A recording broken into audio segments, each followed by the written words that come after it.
Okay. तो वैसे कोई पिछले सेशन का कोई क्वेश्चन हो तो वो आप पूछ सकते हैं।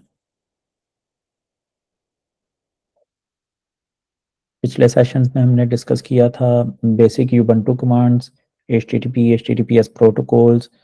फिर उससे अगले सेशन में हमने डिस्कस किया था DNS DNS queries, IP addresses, और उसके अलावा गिट एंड गिटहब। तो गिट में जब हम कोड को पुश करना चाह रहे थे गिटहब पे, उस टाइम पे हमें एक एरर आया था जिसको हम आज देखेंगे। इसके अलावा कोई क्वेश्चन पिछले सेशंस में से?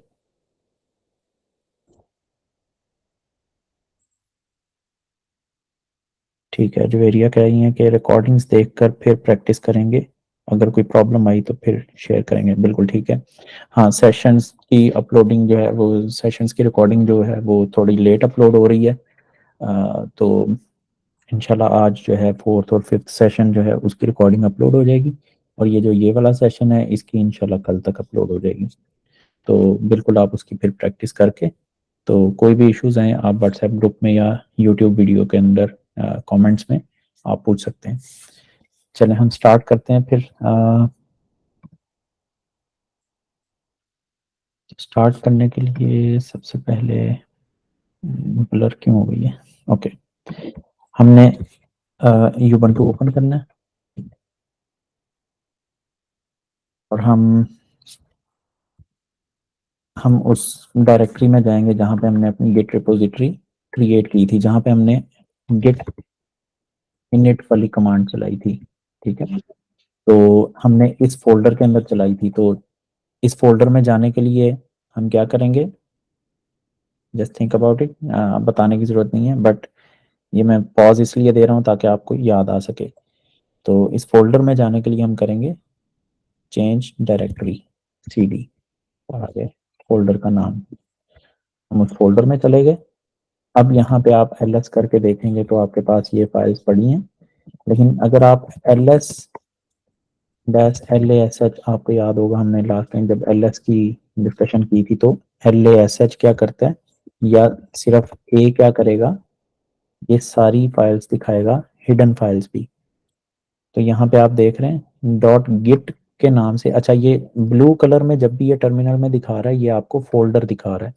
जैसे ये माई टेस्ट फोल्डर, ये फोल्डर था, ये डॉट गिट ये एक फोल्डर है, ये जो है ये फाइल्स हैं, इसलिए ये वाइट कलर में दिखा रहा है। तो अगर मैं ls डॉट गिट करता हूँ मतलब कि ये इस फोल्डर के अंदर वाली फाइल्स दिखाओ, ls स्पेस फोल्डर का नाम, तो फिर वो मुझे उस फोल्डर के अंदर की फाइल्स दिखा देगा। ये देखें ये उस फोल्डर के अंदर है। अब इसके अंदर आपको जाने की जरूरत नहीं है, ये सिर्फ मैंने ये बताना था कि यहाँ पे आपका एक गिट का फोल्डर क्रिएट होता है जब आप गिट इनिट करते हैं। एग्जाम्पल देने के लिए एक और हम फोल्डर बनाते हैं। फोल्डर बनाने के लिए mk dir, ठीक है, मेक डायरेक्टरी स्पेस फोल्डर का नाम कुछ भी रख दें, मैंने फू बार रख दिया, एंटर। तो एक फोल्डर मेरे पास बन गया, ये देख रहे हैं आप ब्लू कलर में फू बार लिखा आ गया। तो अब मैं इस फोल्डर में जाऊंगा, फू बार, यहाँ पे आप अब जब ls करेंगे, क्योंकि ये फोल्डर अभी हमने क्रिएट किया तो इसमें कोई फाइल नहीं है। और जब आप यहाँ पे ls डैश ए भी करेंगे तो कोई फाइल नहीं है, कोई फाइल या कोई फोल्डर नहीं है। इसकी वजह ये है कि ये अभी न्यू क्रिएट हुआ है तो इसमें ना कोई फाइल है ना कोई फोल्डर है। हम एक फाइल यहाँ पे क्रिएट कर लेते हैं। टच की कमांड आपको याद होगी, हमने यूज की थी, तो सैंपल फाइल डॉट txt, ठीक है।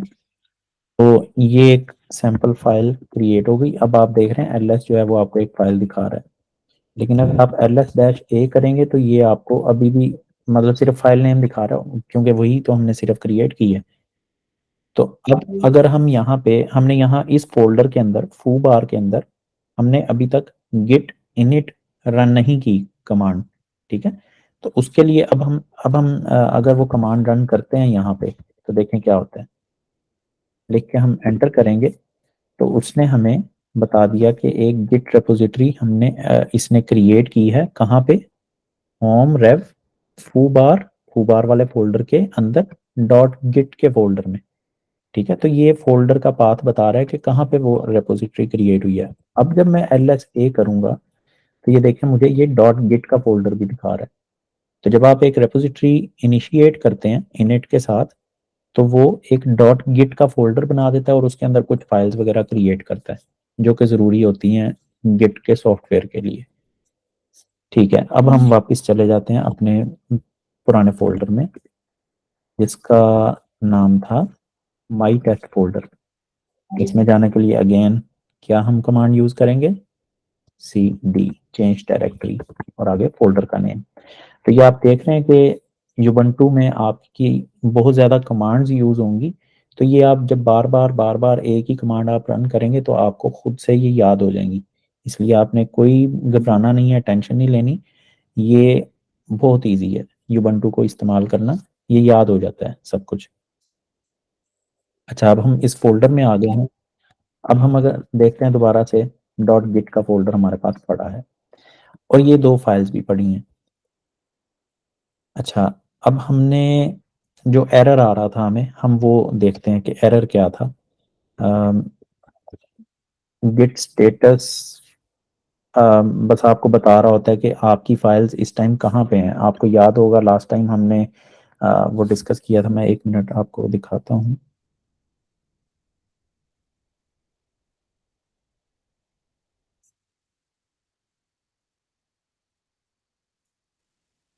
जी, आपको याद होगा हमने लास्ट टाइम ये डिस्कस किया था कि अम, जब आप गिट ऐड करते हैं तो वो फाइल, ये वाली फाइल इस बंदे के पास चली जाती है, फिर ये आगे जाके इस बुक में लगाता है उस फाइल को कमिट जब हम करते हैं। तो गिट स्टेटस क्या करता है, ये बताता है कि आपकी ये जो फाइल है ये इस बंदे के पास है या आपके पास है या इस फाइल में लग चुकी है। ठीक है, तो अब जब मैं गिट स्टेटस करूंगा, यहाँ पे मैं जब गिट स्टेटस करूंगा तो ये मुझे क्या बता रहा है कि नथिंग टू कमिट, मतलब कि उस बंदे के पास तो कुछ नहीं है। ठीक है, जो उसने आगे जाके वो बुक में फाइल में लगाना हो। और उसके साथ ये बता रहा है वर्किंग ट्री क्लीन। इसका मतलब है कि जो आपका फोल्डर है उसमें भी आपके पास ऐसी कोई फाइल नहीं है जो आपने इस बंदे को देनी हो। मतलब आप सारी फाइल्स दे चुके हैं और ये बंदा वो सारी फाइल्स इस फाइल में लगा चुका है। ठीक है, तो ये जो है आपका, इसको मैं lock कर दूं। तो ये गेट स्टेटस जो है वो आपको बता रहा है कि ये फाइल आपकी इसमें जा चुकी है। मतलब फाइल नेम्स नहीं बता रहा लेकिन जा चुकी हैं जितनी भी फाइल्स थी। अच्छा, अब हमने करना ये था कि इन फाइल्स को हमने गिटहब पे पुश करना था। तो गिटहब पे पुश करने के लिए हमने क्या करना है कि ये आपको याद होगा हमने एक रेपोजिटरी बनाई थी ऑल रेसिपीज। अगर याद नहीं है तो वो रिकॉर्डिंग में आ जाएगा आपको।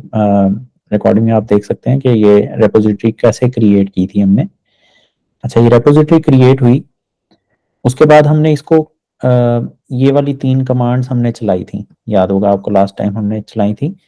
तो लेकिन फिर उसके बाद हमें इशू आ रहा था तो हमने उसको HTTPS में कन्वर्ट किया। पहले हमने SSH ट्राई किया था, फिर HTTPS में कन्वर्ट किया, लेकिन HTTPS पे वो यूजर नेम पासवर्ड का एरर आ रहा था।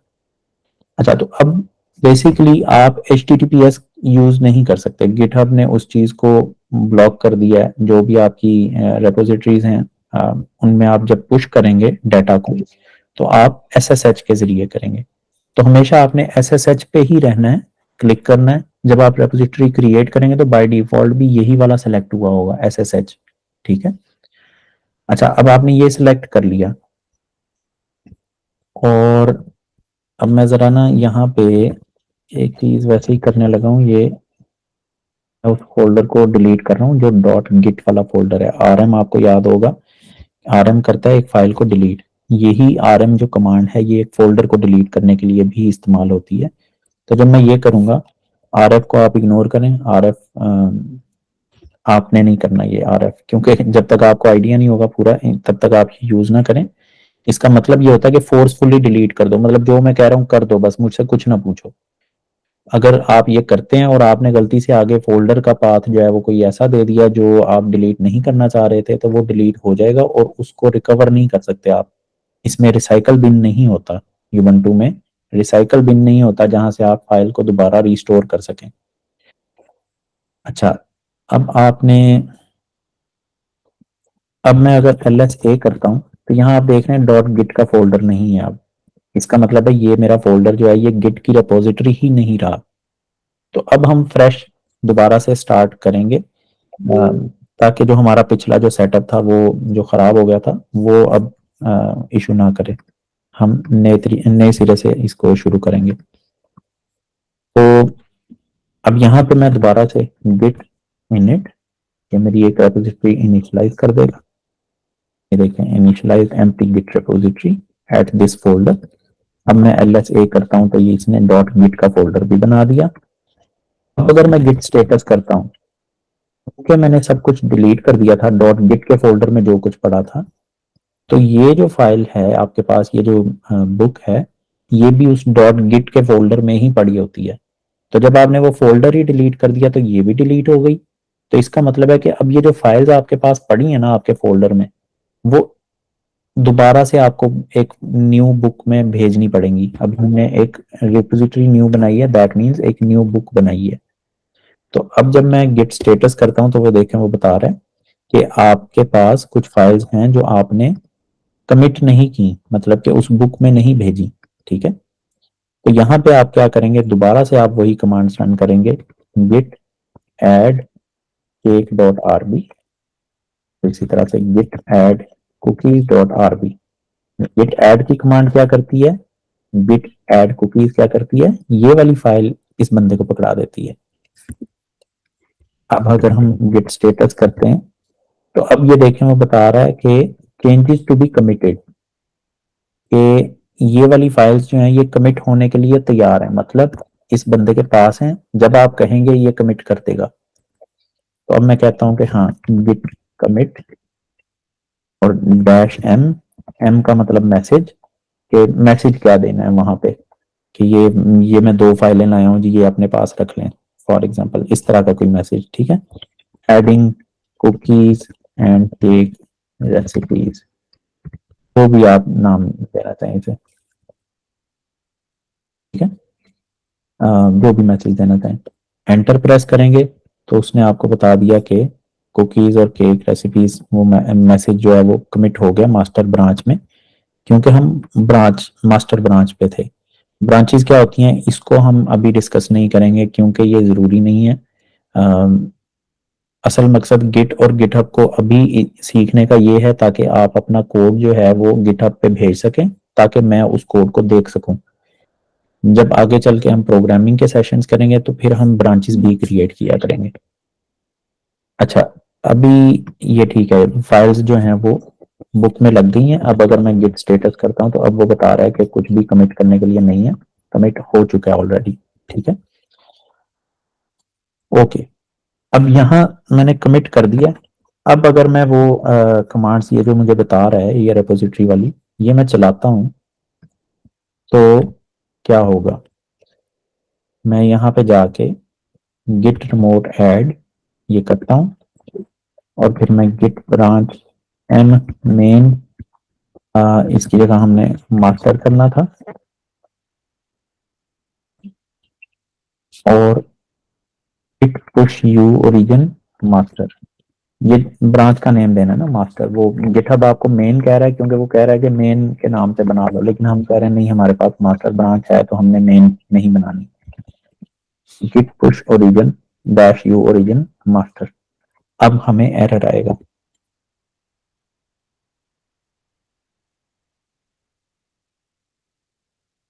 और वो एरर यही है कि परमिशन नहीं है आपको पुश करने की। उसकी वजह यह है कि अब मैं यहां से पुश कर रहा हूँ, गिटहब को तो नहीं पता कि ये कौन है जो पुश कर रहा है। तो वो जिस तरह फेसबुक पे मैं जाके अगर कहूँ कि जी मैंने एक कमेंट करना है, तो फेसबुक आपको कमेंट नहीं करने देगा जब तक आप लॉगिन नहीं करेंगे, क्योंकि कमेंट जब करना होता है तो साथ में फिर कमेंट करने वाले का नाम भी लिखा आता है ना। तो अगर लॉगिन ही नहीं किया हुआ आपने, तो फेसबुक को कैसे पता चलेगा कि ये किसने कमेंट किया है। इसलिए वो फिर कमेंट करने ही नहीं देता। तो आपको लॉगिन करना पड़ता है, फिर आप कमेंट करते हैं तो उसे पता होता है कि अच्छा इसने कमेंट किया। इसी तरह जब आप डाटा यहां से पुश कर रहे हैं गिट से, तो गिटहब को नहीं पता कि ये कौन पुश कर रहा है, तो गिटहब एरर दे देगा। आपको पहले लॉगिन करना पड़ेगा। अब लॉगिन कैसे होता है, उसके लिए आपने क्या करना है, ये गिटहब पे जाना है, यहाँ आप अपनी प्रोफाइल पे क्लिक करेंगे, प्रोफाइल पिक्चर जो यहाँ पे है, और यहाँ से आप सेटिंग्स पे क्लिक करेंगे। ठीक है, जब आप सेटिंग्स पे क्लिक करेंगे तो आपको ये वाला पेज नजर आएगा। यहाँ पे आपने SSH एंड GPG कीज इस पे क्लिक करना है। ये आपको कुछ भी समझने की जरूरत नहीं है, आप सिर्फ मतलब इसको फॉलो करेंगे वीडियो को, तो ये एक ही बार करना होता है, उसके बाद आपको कभी भी ये नहीं करना पड़ेगा। अगर आप लैपटॉप चेंज करते हैं तो फिर आपको दोबारा करना पड़ेगा, वरना आपका एक बार ये सेटअप आपको करना पड़ेगा, उसके बाद हमेशा ऐसे ही यूज हुआ करेगा गिटहब। अच्छा, आपने SSH एंड GPG कीज पे क्लिक किया। यहाँ आपको वैसे तो ये मेरे पास लिस्ट आ रही है क्योंकि मैंने कुछ ऐड की हुई है ऑलरेडी, लेकिन आपके पास ये खाली लिस्ट होगी अगर आपने नया अकाउंट बनाया है। अगर आपका पहले से बना हुआ है तो शायद आपको ये ऐड करने की जरूरत भी ना हो। बहरहाल, अब आप यहाँ से न्यू SSH की पे क्लिक करेंगे और उससे पहले आप इस लिंक को ओपन करें। ठीक है, इस लिंक को एक न्यू टैब में ओपन कर लें। ये एक न्यू टैब में हमने ओपन कर लिया और यहां से इस पे हम क्लिक करेंगे, ये जो generating a new SSH key and adding it to the SSH agent, तो ये आपको बता रहा है कि SSH की जनरेट कैसे करते हैं और फिर इसको अपने पास अपने सिस्टम में इंस्टॉल कैसे करते हैं। तो आपने उस पर क्लिक किया, आपके पास यहाँ पे ये 3 ऑप्शंस आ रही होंगी, मैक, विंडोज, लिनक्स। क्योंकि आप यूबंटू यूज कर रहे हैं, यूबंटू लिनक्स का एक चाइल्ड है, मतलब लिनक्स एक पेरेंट है, मतलब लिनक्स के अंदर ना काफी सारे डिफरेंट ऑपरेटिंग सिस्टम आते हैं, तो यूबंटू भी उसी का एक पार्ट है। तो आपने लिनक्स वाली टैब पे क्लिक करना है अगर पहले से सिलेक्टेड नहीं है, और यहाँ पे आपने नीचे जाना है। ये जो स्टेप्स लिखे हुए हैं 1 2 3 4, इनको आपने फॉलो करना है। तो पहला स्टेप ओपन टर्मिनल, वो आपने ऑलरेडी किया हुआ है, यहाँ पे टर्मिनल ओपन। दूसरा स्टेप है पेस्ट दिस टेक्स्ट। ठीक है, ये वाला टेक्स्ट आप कॉपी करें और यहाँ पे पेस्ट करें, और ये जो ईमेल एड्रेस है ये आपने वो वाला देना है जो आपने गिटहब का जब अकाउंट बनाया था ना, तो वो वाला ईमेल एड्रेस यहाँ पे देना है, जिस ईमेल एड्रेस के साथ वो वाला अकाउंट बनाया था। तो हम इसको कॉपी करते हैं, यहाँ पे पेस्ट करते हैं, और यहाँ पे मैं अपना जो जिस ईमेल एड्रेस से मैंने अपना अकाउंट बनाया हुआ है, मैं वो वाला ईमेल एड्रेस यहाँ पे दे दूंगा। ठीक है, अब जब मैं ये लिख के एंटर करूंगा तो ये आगे वैसे बता रहा है कि if you are using a legacy system, जो कि नहीं है, हमारा सिस्टम अब लेटेस्ट है तो लेगेसी नहीं है। और ये थोड़ी सी आपको डिटेल बता रहा है कि जी वो ये पूछेगा पास फ्रेज एंटर करें, सेम पास फ्रेज एंटर करें। तो ये चीजें आपको देखने की जरूरत नहीं है क्योंकि वो चीजें यहाँ पे वीडियो में हम अभी डिस्कस करने लगे हैं। तो जब आपने ये कमांड लिख के एंटर किया, तो आपको ये पूछ रहा है कि फाइल का नाम बताएं जहां पे आपने ये की सेव करनी है, और बाय डिफॉल्ट वो यहाँ पे सेव करेगा अगर आप इसे नाम नहीं बताते। तो आपने क्या करना है, नाम नहीं बताना, इसको नहीं छेड़ना, बाय डिफॉल्ट जो है वो है। इसको आप एंटर करें। अब ये पूछ रहा है पास फ्रेज एंटर करो। पास फ्रेज होता है कि जब आप फ्यूचर में कभी भी इस की को यूज करेंगे ना, तो यूज करने से पहले ना वो आपसे पासवर्ड पूछा करेगा कोई, जो पासवर्ड आप यहाँ पे सेट करेंगे। तो हम नहीं चाहते कि हम बार बार पासवर्ड एंटर किया करें, तो इसलिए हम पासवर्ड यहाँ पे नहीं सेट करते। एंटर प्रेस करेंगे, वो फिर कहेगा सेम पास फ्रेज दोबारा एंटर करें, क्योंकि हमने एम्प्टी रखा था तो इसलिए दोबारा हम एम्प्टी छोड़ के इसे एंटर प्रेस कर देंगे। तो उसने कहा कि आपकी जो आईडी है, जो की है, वो इसमें सेव हो गई है, और बाकी इंफॉर्मेशन आप इग्नोर कर सकते हैं। तो बेसिकली आपकी जो की है SSH की, वो यहाँ पे सेव हो गई है।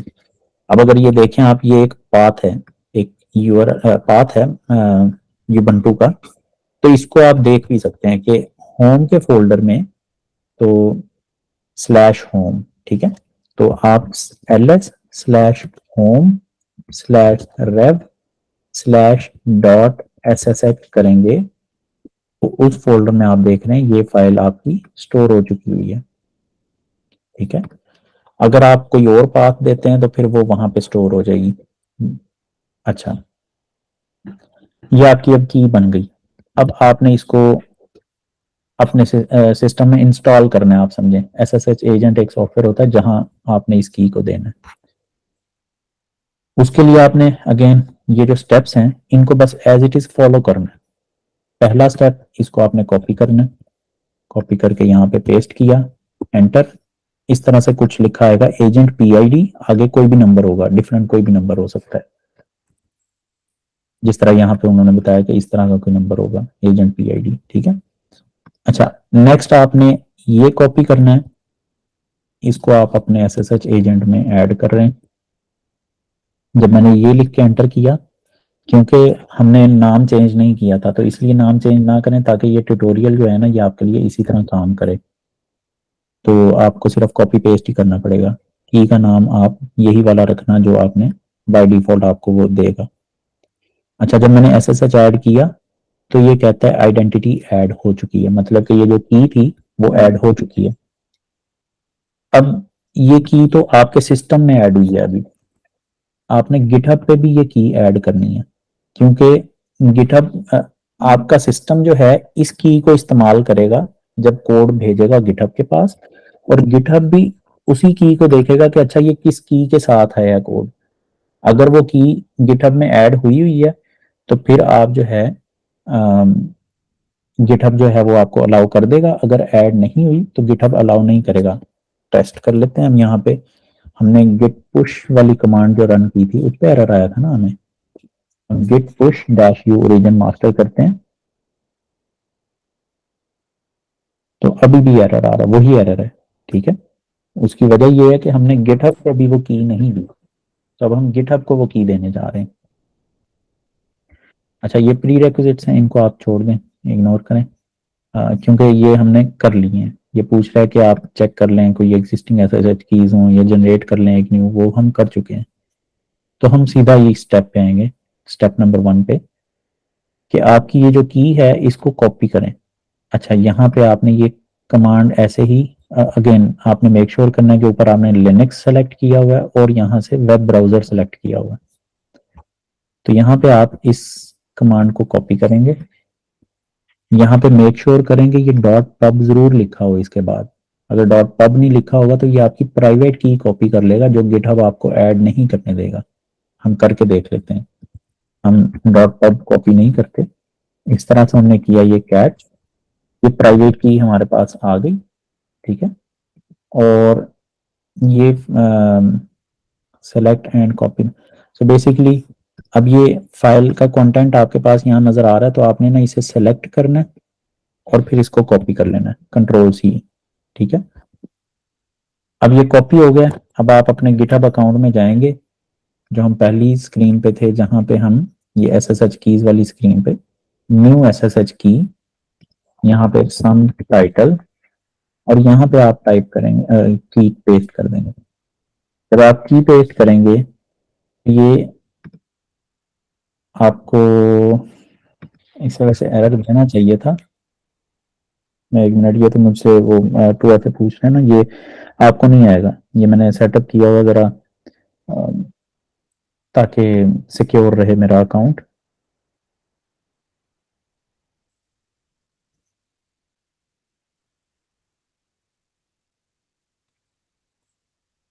ठीक है, ये देखें, हाँ एरर आ गया, key is invalid, you must supply a key in open SSH public key फॉर्मेट। पब्लिक की, ठीक है, हमने प्राइवेट की पेस्ट कर दी थी वहां पे।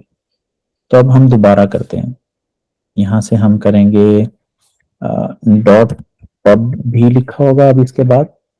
अब जब मैंने एंटर किया तो ये मुझे ये वाली की एक लाइन ही आएगी, ठीक है। इतना लंबा अगर लिखा है तो समझें कोई कोई चीज गलत की है। इस तरह की एक लाइन आएगी, ये आपने कॉपी करनी है। कॉपी करने के बाद आप इस पे ना राइट क्लिक भी कर सकते हैं, अगर आपका कॉपी नहीं हो रहा किसी वजह से, तो यहाँ पे आप right click, Ubuntu, okay, may be Windows के अंदर जब आप ये WSL यूबंटू करते हैं तो शायद राइट क्लिक नहीं होता। बहरहाल आप फिर कंट्रोल-C ही करेंगे। अच्छा, आप न्यू SSH की, सम टाइटल, और ये की आपने यहाँ पे दे दी। अब आप जब ऐड SSH की करेंगे तो ये आपकी की ऐड कर देगा, ठीक है। और यहाँ पे आप देख रहे हैं ये सम टाइटल के नाम से की ऐड हो चुकी है। अब ये मैं की ऐड कर दी है। अब जब मैं गिट पुश करूंगा तो अब गिटहब के पास मेरी की है, उसे पता है कि ये मैं हूं जो पुश कर रहा हूं। तो ये आप देख रहे हैं अब एरर नहीं आया। वो कह रहा है राइटिंग ऑब्जेक्ट्स, मतलब राइटिंग मतलब गिटहब को भेज दिया हमने to GitHub to to this path, और ये ब्रांच मास्टर जो है ये पुश हो चुकी है। अब अगर मैं यहाँ पे जाके, मेरी ये रेपोजिटरी थी ना, यहाँ पे कुछ भी नजर नहीं आ रहा था, मतलब ये इस तरह की कमांड्स नजर आ रही थी। मैं अब रिफ्रेश करूंगा तो ये आप देख रहे हैं यहाँ पे वो दोनों फाइल्स मुझे अब नजर आ रही हैं। मेरा कोड यहाँ पे पुश हो चुका है। अब अगर मैं इनमें से किसी एक फाइल को ओपन करता हूँ, क्लिक करूंगा फाइल के नाम पे, तो फाइल ओपन हो जाएगी और उसके अंदर जो कुछ लिखा हुआ था वो यहाँ पे नजर आ रहा होगा। इसी तरह अगर मैं वापस जाता हूँ और कुकीज डॉट आरबी पे क्लिक करता हूँ तो कुकीज की रेसिपी वाली फाइल ओपन होगी। ठीक है, तो इस तरह से आपका जो कोड है ये यहाँ पे आ जाएगा। अब एक और चीज हमने करनी थी, पहले हम देख लेते हैं। हाँ, विजुअल स्टूडियो कोड हम ओपन करते हैं और उसमें इस फोल्डर को बेसिकली ओपन करते हैं, वीएस कोड।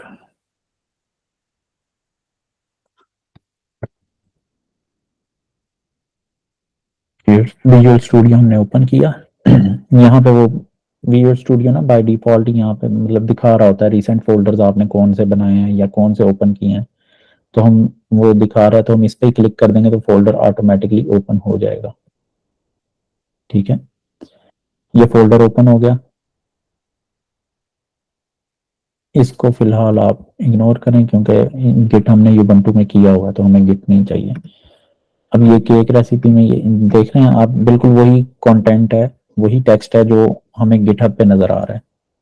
अब समझें कुकीज रेसिपी, अब हम उस स्टेप पे जाते हैं जो यहाँ पे हमने क्योंकि उस दिन वैसे डिस्कस नहीं किया था। समझें कि ये जो कुकीज की रेसिपी है मैंने जुबानी बताया था कि इसमें कोई चेंज आता है तो अगर तो इस बंदे के पास है अभी वो फाइल कमिट नहीं हुई तो फिर तो आप इस बंदे से वापस मंगवा के उसमें चेंज कर सकते हैं। लेकिन अगर कमिट हो चुकी है तो फिर आपको एक न्यू फाइल, मतलब एक पूरी रेसिपी दोबारा से बना के उसमें जो भी चेंजेस करनी है वो करके तो वो दोबारा से इस बंदे को देनी पड़ेगी कि ये बंदा जाके दोबारा से उस फाइल की जगह ये वाली फाइल उसके आगे लगा देगा। तो अब जैसे I am making these changes, change one, समझे? ठीक है, और मैं इस फाइल को, ये देखें गोल डॉट था तो इसका मतलब है सेव नहीं हुई, मैंने इसको सेव किया कंट्रोल एस से तो ये सेव हो गई। अब जब मैं यहाँ पे गेट स्टेटस करूंगा तो ये देखिए मुझे बता रहा है कि आपने इस फाइल को मॉडिफाई किया है। कुकीज डॉट आरबी की फाइल में आपने कुछ नया टेक्स्ट डाला है। तो अब मैं चाहता हूं कि ये जो मॉडिफिकेशन है जो मैंने चेंज किया है ये भी उस रेसिपी वाली बुक में जाके लग जाए, इस बुक में। तो मैं इसे गिट ऐड करूंगा पहले, कुकीज डॉट आरबी, और फिर मैं तो गिट स्टेटस करके देख लूंगा कि उस बंदे के पास चली गई है ये फाइल। यस, उस बंदे के पास है अब ये। अब मैं उस बंदे से कहूंगा कि गिट कमिट कर दो, मतलब ये फाइल कमिट कर दो, अपडेटिंग, ये मैसेज मैं दे रहा हूँ कोई भी, updating cookies dot RB file. ठीक है, ये मैंने कमिट कर दी। अब जब मैं गिट स्टेटस करूंगा तो वो कहेगा कि कमिट हो चुकी है और कुछ नहीं है, नथिंग टू कमिट। ये एक एडिशनल मैसेज आया, इसका मतलब है कि जो आपने अभी कमिट की है ना ये ओरिजिन पे नहीं गई। गिटहब को आप समझें ओरिजिन भी कह सकते हैं कि जो गिटहब पे जो मास्टर ब्रांच है वहां पे अभी ये वाली कमिट नहीं गई जो आपने अभी पुश की है, जो आपने अभी कमिट की है। तो आप गिट पुश करेंगे तो ये आपकी रेपोजिटरी जो गिटहब पे है उस पे ये डाटा चला जाएगा नया वाला। तो आप जब यहाँ से 1 मिनट पहले ये देखें गिट पुश, ये वाली चीज गिटहब पे चली जाएगी जब आप गिट पुश करेंगे। तो हम करते हैं गिट पुश। यहाँ पे शायद एक एरर आए या कोई क्वेश्चन पूछे। नहीं पूछा। सो ऑटोमेटिकली उसे पता है कि मैंने गिटहब पे मास्टर ब्रांच में मैंने पुश करना है डाटा। ये मास्टर से मेरी जो लोकल पे मास्टर है, मतलब मेरे सिस्टम में जो मास्टर ब्रांच है, उसको उसने गिटहब वाली मास्टर ब्रांच पे पुश कर दिया। अब अगर हम देखते हैं गिटहब में डाटा, तो कुकीज वाली फाइल में चेंज किया था, तो हम कुकीज डॉट आरबी को ओपन करेंगे। तो यहाँ पे आप देख रहे हैं कि ये नया कंटेंट भी जो ऐड किया था वो भी यहाँ पे नजर आ रहा है। और यहाँ पे आप देख रहे हैं मैसेज ये यहाँ पे नजर आ रहा है अपडेटिंग। जो लास्ट मैसेज होगा ना इस फाइल के लिए, वो मैसेज यहाँ पे नजर आ रहा होगा। ठीक है। एक चीज और दिखाऊंगा, उसके बाद आई थिंक हम इस सेशन को, मतलब मैं बोलना बंद करूंगा, आपके कोई क्वेश्चन होंगे तो बोलूंगा फिर इसके बाद में। इस पे मैंने कमिट क्लिक किया तो ये मुझे दिखा रहा है कि पहले ये कंटेंट था, जो रेड कलर में दिखा रहा है वो ये है कि ये कंटेंट था। अब जो है ये कंटेंट हो गया ग्रीन वाला, अब का है न्यू कंटेंट। जो पुराना कंटेंट था वो रेड में दिखा रहा है। ठीक है, एक चीज हो गई, ये हो गई कमिट। उसके अलावा जब आप यहाँ पे क्लिक करेंगे, ये देखें आपको बता रहा है 2 कमिट्स की हुई हैं आपने इसमें, इस रिपोजिटरी में, इस ब्रांच में। आपको याद होगा एक हमने पहले कमिट की थी जब हमने फिर पुश किया था डाटा, और एक कमिट मैंने की जब मैंने कुकीज वाली फाइल को चेंज किया। तो जब मैं 2 कमिट्स उस पर क्लिक करता हूं तो मुझे ये लिस्ट दिखा रहा है उस सारी कमिट्स की। सबसे पहली कमिट जो पुरानी कमिट होगी वो नीचे होगी, जो न्यू कमिट होगी वो ऊपर होगी। तो अगर आप इसके बाद एक और कमिट करते हैं तो वो इसके ऊपर आ जाएगी। ठीक है। तो ये पहली कमिट है, ये दूसरी कमिट है। अब आप देखें, अब आप जब यहाँ पे थे, कुकीज डॉट आरबी की फाइल को आपने ओपन किया और आप देखना चाह रहे हैं, आपको ये कंटेंट नजर आया, लेकिन आप देखना चाह रहे हैं कि इससे पहले क्या कंटेंट था इस फाइल में। ठीक है। तो आप क्या करेंगे, आप ये कमिट्स पे क्लिक करेंगे और जिस मैसेज की वजह से वो फाइल चेंज हुई थी ना, उससे पिछली कमिट पे जाएंगे, adding cookies and cake recipes. तो यहाँ पे आपको वो बता रहा है कि जो उससे पिछली कमिट थी ना, उसमें ये 2 फाइलें क्रिएट हुई थी, बनी थी, क्योंकि ये पूरी की पूरी ग्रीन है, इसका मतलब है ऐड ही हुआ है कंटेंट, डिलीट कुछ नहीं हुआ। तो ये 2 फाइलें ऐड हुई थी। ठीक है। तो इस तरह से आपको हिस्टोरिकली पता चल सकता है कि, तो गिट का फायदा ये है कि आपको ये बताता है कि आपने पास्ट में क्या किया हुआ था। सारे का सारा कोड जो है ना, इसके पास हिस्ट्री होती है पूरी। जितना मर्जी पुराना आपका 10 साल पुराना कोड भी आपने देखना होगा ना, कि 10 साल पहले मैंने इस फाइल में क्या किया था, क्या कोड लिखा हुआ था। उसके बाद आपने बेशक हजारों दफा उस फाइल में कोड चेंज किया हो, लेकिन आपको अगर 10 साल पहले वाला कोड देखना है तो आप देख सकते हैं गिटहब पे। ठीक है। तो ये गिटहब की पावर है।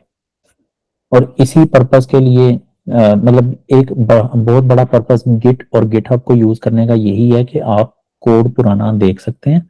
समझे आपके नए कोड में कोई इशू था, नए कोड में कोई इशू था, आप चाहते हैं कि नहीं मैं पुराना कोड वापस लेके आना चाह रहा हूँ, तो आप क्या करेंगे, आप पुराना कोड देखेंगे और उसको आप अभी के लिए आप कॉपी पेस्ट कर लेंगे पुराने कोड को अपनी फाइल में। वैसे कॉपी पेस्ट के अलावा कमांड्स भी होती हैं, तो अगर कोई एडवांस्ड यूजर है तो वो उसे आइडिया होगा कि मैं किस चीज की बात कर रहा हूँ, बट आपको मैं कंफ्यूज नहीं करूंगा। आप पुराना कोड यहाँ से देख के आप उसको अपनी फाइल्स में कॉपी पेस्ट कर सकते हैं। तो आई थिंक यही सब कुछ था आज के सेशन में। बाकी चीजों को आप फिलहाल इग्नोर कर सकते हैं, आप एक्सप्लोर करना चाहें तो आप कर सकते हैं, मतलब, लेकिन आपकी लर्निंग के लिए आप क्या कर सकते हैं कि आप इसको इग्नोर करना चाहें तो इग्नोर कर दें। बाकी चीजों को, सिर्फ ये फाइल्स की लिस्ट है आपके पास और ये कमिट्स। एक हम क्विकली एक और चीज करते हैं, एक फोल्डर भी बनाते हैं, इस फोल्डर के अंदर एक फोल्डर बनाते हैं, डायर नेस्टेड के नाम से हमने फोल्डर बनाया। नेस्टेड के फोल्डर के अंदर हम गए, चेंज डायरेक्टरी, यहाँ पे कोई फाइल नहीं है, यहाँ पे एक फाइल और बना देता हूँ, nested file.rb, ठीक है। अब मैं वापस, अच्छा जब आपने git स्टेटस करना है तो ये आप देख रहे हैं ये अजीब सा आपको मैं अभी दिखाता हूँ कि फर्क क्या है। अगर आप इस फोल्डर के अंदर हैं, यहाँ पे दिखा रहा है वो आपको कि अब आप नेस्टेड फोल्डर में नहीं है। यहाँ पे जब आप गिट स्टेटस करते हैं तो ये कुछ और दिखाता है आपको, लेकिन जब आप नेस्टेड फोल्डर के अंदर होते हैं तब गिट स्टेटस करते हैं तो ये कुछ और दिखाता है। तो हमेशा मेक श्योर करें कि आप उस फोल्डर के अंदर हैं जिसमें आपने गिट इनिट चलाया था, ठीक है। मतलब कि जिस फोल्डर में आपको गिट, सॉरी गिट ए नहीं, प्लस डैश ए, जिस फोल्डर में आपका डॉट गिट वाला फोल्डर पड़ा है, ठीक है। तो अब आपने मेन फोल्डर में बेसिकली, वैसे डॉट गिट वाला इन फोल्डर्स के अंदर भी पड़ा हो सकता है, तो लेट्स वेरीफाई। नहीं पड़ा, आई थिंक मेन फोल्डर में ही पड़ा होता है सिर्फ। तो जिस फोल्डर में डॉट गिट वाला फोल्डर पड़ा है ना, उस फोल्डर के अंदर आपने आना है और फिर गिट स्टेटस करना है आपने। अभी आपको जो ये स्टेटस आएगा ना, ये ठीक वाला आएगा। अब वो बता रहा है कि अनट्रैक्ड फाइल्स और नेस्टेड स्लैश बता रहा है, हालांकि इसके अंदर एक फाइल भी है, वो फाइल का नाम नहीं दिखा रहा कि ये फाइल आपने कमिट नहीं की या किसी वो उस कमिट करने वाले बंदे को नहीं दी। जब एक फोल्डर के अंदर सारी फाइल्स ही ऐसी होती हैं जो आपने कहीं पे कमिट नहीं की, तो फिर वो इस तरह से दिखाएगा। तो अब जैसे मैं गिट स्टेटस में उसने मुझे ये बता दिया कि नेस्टेड फोल्डर जो है ये अनट्रैक्ड है, मतलब कि आपने इस बंदे को नहीं दिया वो फोल्डर। तो मैं कहता हूँ कि ये फोल्डर भी ले लो, उस बंदे से कहता हूँ। तो गिट ऐड, जिस तरह हमने पहले गिट ऐड किया था नेस्टेड, ठीक है। ये गिट ऐड करेंगे, आगे फोल्डर का नेम, यहाँ पे फाइल है, फोल्डर का नेम दिया तो ये फोल्डर भी इस बंदे के पास चला जाएगा। गिट ऐड नेस्टेड, अब दोबारा गिट स्टेटस करेंगे तो अब ये मुझे बता रहा है कि ठीक है, ये वाली फाइल जो है ना, नेस्टेड फोल्डर के अंदर वाली जो फाइल है वो उस बंदे के पास पहुंच गई है। अब मैं कहता हूँ कमिट कर दो, git commit M added nested folder, ठीक है। ये मैंने कमिट कर दी और अब मैं इस डाटा को, ये जो कमिट हो गई है इस बुक के अंदर, इस बुक का डाटा मैं इधर पुश करना चाह रहा हूँ ताकि गिटहब पे भी अपडेट हो जाए कोड। गिट पुश करूंगा कि मेरा कोड गिटहब पे चला जाएगा, ठीक है। पुश हो गया, कोई एरर नहीं है। मेक श्योर कि आपको कोई एरर ना आए, अगर कोई एरर आता है तो वो आप डिस्कस कर सकते हैं। अच्छा अभी यहाँ पे नहीं नजर आ रहा, हम रिफ्रेश करेंगे तो ये देखें एक फोल्डर नजर आना शुरू हो गया नेस्टेड। जब आप इस पर क्लिक करेंगे तो वो फोल्डर ओपन कर देगा और उसके अंदर जो फाइल थी वो वाली दिखा रहा, उसकी लिस्ट दिखा रहा होगा। तो एक ही फाइल थी जिसके अंदर हमने कोई डाटा नहीं लिखा, तो ये इसलिए ये फाइल एम्प्टी है। और यहाँ पे अगर मैं देखूं तो अब 3 कमिट्स हो गई हैं। 3 कमिट्स कौन कौन सी हैं? एक पहली कमिट थी जिसमें मैंने दोनों रेसिपीज डाली थी, फिर एक में कुकीज डॉट आरबी फाइल को अपडेट किया था और एक में नेस्टेड फोल्डर ऐड किया। तो अब ये जब जिस कमिट पे आप क्लिक करते हैं तो ये आपको सिर्फ उस कमिट में जो चेंज आया था ना वो ही दिखाएगा सिर्फ। तो यहाँ पे ये दिखा रहा है कि इस कमिट में जिसमें नेस्टेड फोल्डर ऐड हुआ, उसमें सिर्फ नेस्टेड फोल्डर के अंदर एक नेस्टेड फाइल थी वो ऐड हुई है। अगर मैं किसी और कमिट पे जाता हूँ, जैसे ये वाली कमिट है, तो यहाँ पे देखें वो सिर्फ मुझे बता रहा है कि कुकीज डॉट आरबी की फाइल में कुछ चेंजेस हुई थी। वो मुझे ये नहीं बता रहा कि आपकी केक डॉट आरबी फाइल में क्या पड़ा है या आपकी नेस्टेड फाइल में क्या पड़ा है, वो आपको नहीं बताएगा, सिर्फ जो चेंज आया है वो बताएगा। तो आई थिंक यहाँ पे हम स्टॉप करते हैं और ये हमारा आज का लास्ट सेशन है, आज का मतलब इस कोर्स का, बेसिक आईटी स्किल्स का। क्योंकि इसके बाद अब हम इंशाल्लाह प्रोग्रामिंग स्टार्ट करेंगे। प्रोग्रामिंग के लिए भी मैं एक फॉर्म क्रिएट करके तो वो मैं आप सबसे शेयर करूंगा। और जो जो भी इंटरेस्टेड होगा प्रोग्रामिंग की क्लास लेने में, बेसिक प्रोग्रामिंग, वेरी बेसिक, ठीक है। तो अगर कोई प्रोग्रामिंग में ऑलरेडी एक्सपर्ट है या उसे काफ़ी ज़्यादा आती है तो वो बेशक ना ज्वाइन करें, बट स्टिल जो इंटरमीडिएट लेवल के हैं या बिगिनर्स हैं या जिन्हें बिल्कुल ही नहीं पता, उनके लिए ये क्लास बेनिफिशियल होंगी। तो आप वो फॉर्म फिल कर सकते हैं अगर आप उन क्लासेस को भी अटेंड करना चाहते हैं। ठीक है, कोई क्वेश्चंस इस पूरे सेशन में? आई एम श्योर होने चाहिए।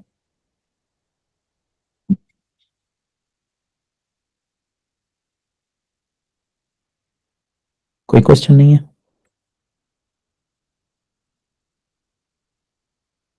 ठीक है, चलें, आई थिंक फिर आई होप कि फिर क्लियर होगा, इसका मतलब है अगर कोई क्वेश्चन नहीं है तो आई एम होपिंग कि आप लोग इसको अच्छी तरह से प्रैक्टिस करेंगे और जितना बेसिक आईटी स्किल्स में सारा लिखा है, सारा हमने सीखा है, वो सारा आपको अच्छी तरह से आ जाना चाहिए। अगर नहीं आता, कहीं पे स्टक होते हैं, तो वो ज़रूर आपने डिस्कस करना है। गेट इनिट लिखने से फोल्डर और फाइल्स नहीं, जरिए आप माइक अनम्यूट करके पूछें, क्योंकि मैं कुछ क्वेश्चंस भी पूछना चाह रहा हूँ आपसे। कि आपने पूछा है कि गिट इनिट करने से क्या फोल्डर और फाइल्स दोनों बन जाती हैं, लेकिन हमने तो फोल्डर्स और फाइल्स नहीं बनाए गिट इनिट से। आपका क्या मतलब है, कौन सी फाइल्स बन जाती हैं?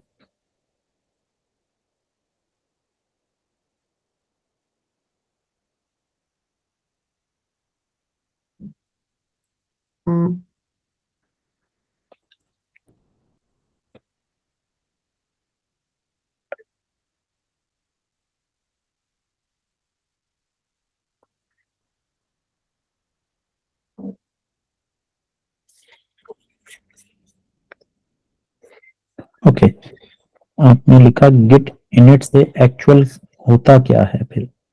ठीक है, तो जैसे मैंने बताया कि गिट इनिट से आपके पास ये एक फोल्डर बनता है डॉट गिट का। आप गिट इनिट इसलिए नहीं करते कि आप कोई फोल्डर बना लें, कोई फाइल बना लें। गिट इनिट आप करते हैं कि एक आप इस फोल्डर के अंदर रेपोजिटरी इनिशिएट कर लें, क्रिएट कर लें। ठीक है, वो क्रिएट कैसे होती है? वो डॉट गिट के अंदर वो आपने डाटा रख रहा होता है। तो आपने गिट को इस मामले में यूज नहीं करना कि फोल्डर बनेगा इससे या इससे फाइल बनेगी। नहीं, आपने उस चीज को नहीं सोचना। गिट इनिट आप जब कर रहे हो तो आपके जहन में होना चाहिए कि मैं एक रेपोजिटरी क्रिएट कर रही हूँ या कर रहा हूँ। ठीक है, तो वो सिर्फ ये वाला फोल्डर बनाएगा गिट इनिट जो है, और वो आपको बता देगा कि हाँ वो फोल्डर बन चुका है। यहाँ पे अगर हम देखें, ये हमने किया था गिट इनिट, तो उसने ये बताया था कि बन चुकी है एक फाइल, एक रेपोजिटरी बन चुकी है जिसका डाटा इस फोल्डर में पड़ा है। तो ये फोल्डर आपने इसको इग्नोर करना है आपने, मतलब ये सिर्फ आपका ना, ये सॉफ्टवेयर यूज करता है, गिट का जो सॉफ्टवेयर है उसको ये चाहिए होता है फोल्डर, आपको नहीं चाहिए, आपने नहीं इसे देखना। और कोई क्वेश्चन?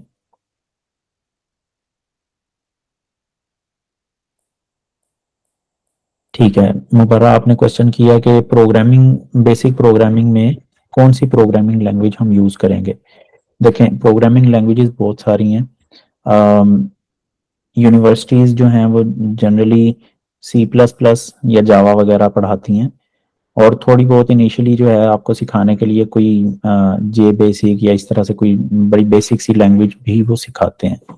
ठीक है, तो लेकिन सी प्लस प्लस और जावा जो हैं ये कॉम्प्लेक्स होती हैं। शुरू में आपको जो बेसिक प्रोग्रामिंग है उसको सीखने के लिए आपको सी प्लस प्लस वगैरह नहीं, बल्कि कोई सिंपल सी लैंग्वेज करनी चाहिए जिसमें बहुत ज़्यादा आपको कोड ना लिखना पड़े और काम हो जाए।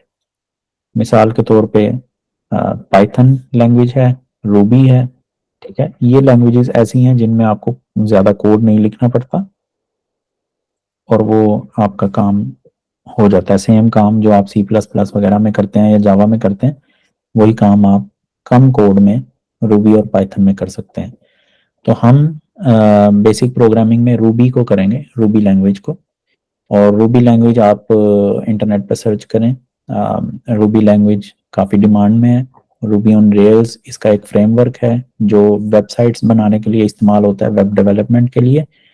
तो रूबी को हम सीखेंगे ताकि हम जो फोकस है हमारा वो प्रोग्रामिंग की बेसिक्स पे रहे, ना कि और उसके ऊपर जो कुछ होता है कि मेमोरी मैनेजमेंट हम कैसे करेंगे, प्रोसेस वो थ्रेड सेफ वगैरह, इस तरह की चीज़ें, काफ़ी चीज़ें होती हैं वो टेक्निकल। तो वो हमें हमें उनके बारे में परेशान होने की ज़रूरत नहीं है। हम सिर्फ प्रोग्रामिंग पे फोकस करेंगे और इस पर्पस के लिए हम फिर रूबी लैंग्वेज को सीखेंगे।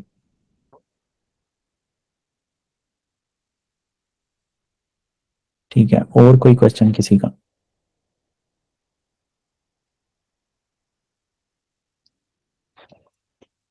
ओके देन आई थिंक यहाँ पे फिर हम इस सेशन को एंड करते हैं, और इंशाल्लाह फिर नेक्स्ट सेशंस जो हैं वो पहले एक फॉर्म बनेगा, एनरोलमेंट होगी, और फिर उसका एक करिकुलम प्रिपेयर होगा, और फिर इंशाल्लाह हम उसके सेशंस करने स्टार्ट करेंगे। तो 2-3 हफ्ते लग जाएंगे इस चीज़ में सारी में।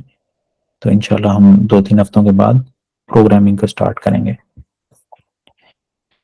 ठीक है जी, थैंक यू, फिर अल्लाह हाफिज़।